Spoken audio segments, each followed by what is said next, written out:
Ahoi, täna on tähtis päev. Täna on jällegi Margeri sünnipäev. Sooviksin Margerile palju tervist, õnne, jõudu eriti, et ta ikka selle Jaan Taltsist jagu saaks ja et Marger ikka võib-olla varsti ka minust saab jagu, ei me ette tea. Vaat siuksed uudised on täna.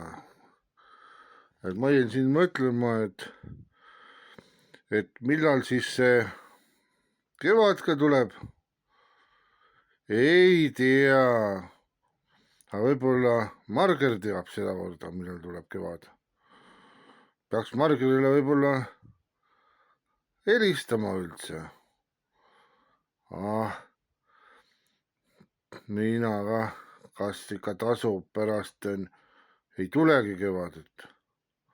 Hirmutab ära äkki.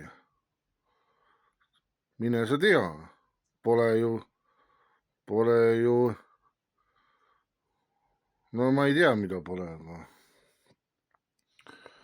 vaat nii on lood, siinpool sood. Aga oleme siis ikka, katsume siis selle külma talve üle elada ja jõuame siis, näeme ka millalgi jälle ja olgu siis ikka kena sünnipäev sul ja et sa ikka ennast hästi tunneksid ja noh, kõike kena siis, okei.